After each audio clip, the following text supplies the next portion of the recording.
recently a research company released sales statistics of the current VR headsets, namely the HTC Vive, the Oculus Rift, and the PlayStation VR. Not surprisingly, the PlayStation VR is massively outselling the other VR headsets, which in some ways is good because it heralds that people are accepting VR even as a peripheral for a games console, which was something I was a little bit worried about, and I'm glad it seems to have got traction, has not been immediately dismissed.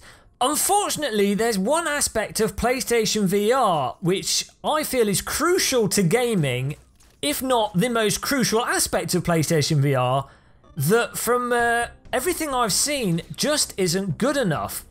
And that is the motion controllers that PlayStation VR uses.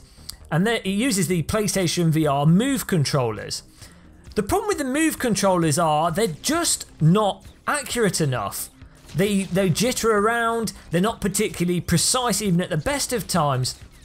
And the result of this is that it limits any game that uses the Move controllers to being somewhat of a casual orientated experience. Pretty much as you saw with titles for the Wii or Microsoft Kinneekt. Now initially this isn't necessarily a problem. VR being as spectacular as it is and actually placing you in another location and making things feel as if they're there, graphically and experientially is such a shock that even if you have terrible controllers, it's a spectacular experience that many people enjoy and will actually not notice that the controllers are terrible.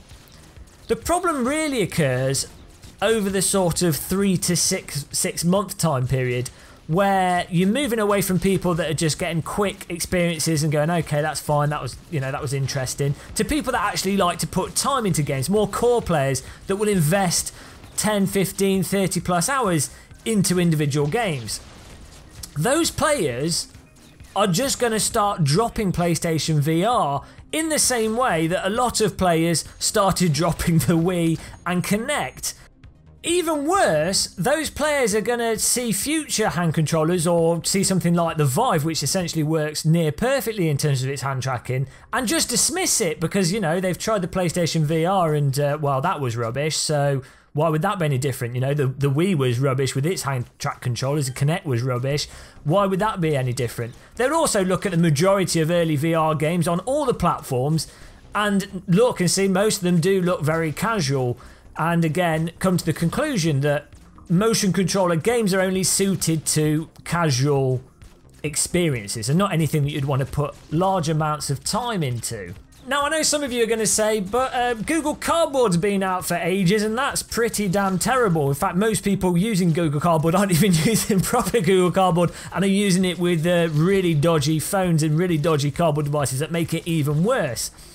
But with that, I think the difference is it's not being pushed by a gaming company, and Google were actually quite careful in being very obvious that it wasn't a premium VR experience. It's only with Google Daydream that they're actually pushing a more refined VR experience, and with that they've got a whole sort of protocol, a proper headset and packaging, very much in the same way that Oculus or Samsung have been with the Gear VR. And crucially with both of them, what it promises to do, it does very well. It doesn't try to do something and fail miserably at doing that something. So really, at the moment, the only demonstration of proper, high quality, accurately controlled motion control for VR is the HTC Vive and soon to come out Oculus Rift touch controllers. I just really hope that there's a lot of public demos of the HTC Vive and the Oculus Rift touch controllers, because if there isn't, we really are going to start seeing eBay being flooded with PlayStation VRs.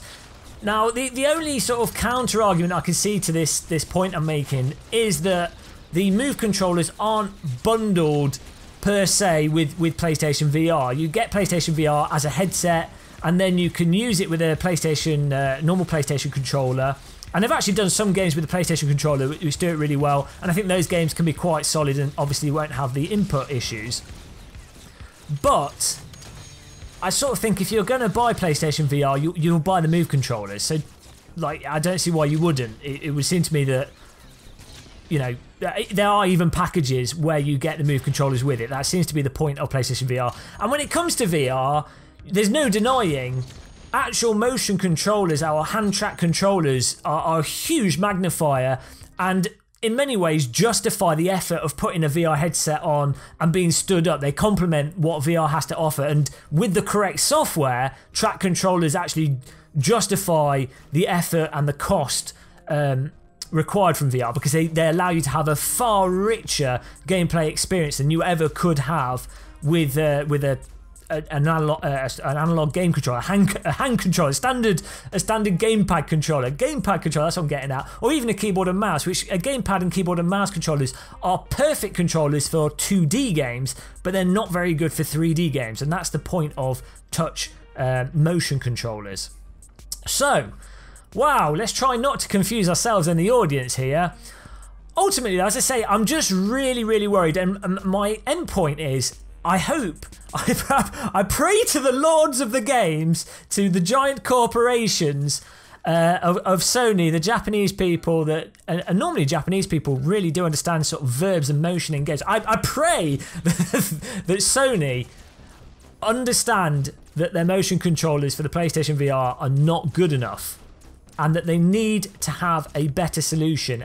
And maybe within 2 or 3 months after Christmas, and it's going to have to be soon, they're going to release a updated system, or maybe just allow people to use 2 PlayStation cameras to increase the accuracy. But without that, I honestly think there's going to be a massive dropping of PlayStation VR. Best case, PlayStation VR will be like the Wii and the Kinect, in that it just becomes a sort of casual device that sells well. But worst case, people just, you know, core gamers just go, okay, this is rubbish, because it doesn't have any depth to it.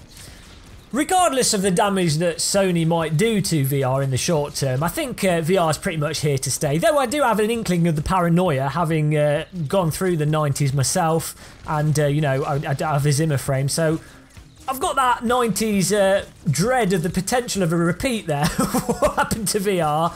The fact is, what VR can offer to mobile phones and the utility that VR offers to mobile phones at very low cost, especially in sort of 2 or 3 years' time, it's just going to be unstoppable. But in the short term, when it comes to motion controls and VR for gaming, and not having another 2 or 3 year gap before we visit VR again, I really, really, really hope that Sony fix their hand track and do better controllers. And if that doesn't happen, I really hope that PlayStation players see Oculus Touch and the HTC Vive motion controllers and understand that actually you can have millimeter, pinpoint, precise input from motion controllers. If you enjoyed this meandering tour through a brain that barely functions at the best of times, please click the like button and follow the channel. We do have a Twitch and a Twitch and a Twitter. It sounds like the kind of thing that a corpse would do after it's been shot and it's kind of wriggling, a Twitch and a Twitter. But follow us on the different social media if you don't have a life and you've got time to waste, and drop us a comment. But really, that's it. We're going to finish this video. For those of you wondering, the game in the background is Starfighter Night Star, and it's available on Steam. It's an early access game, so it's still in development. But the reason I put this video in the background is because although it is a relatively simple game, it's a good example of how even with simple games, having precise, millimeter perfect tracking, you know, makes it enjoyable. This game would be terrible if the tracking wasn't so good with the Vive. So check out Night Star if this looks interesting to you. Until the next video, thanks for watching and goodbye.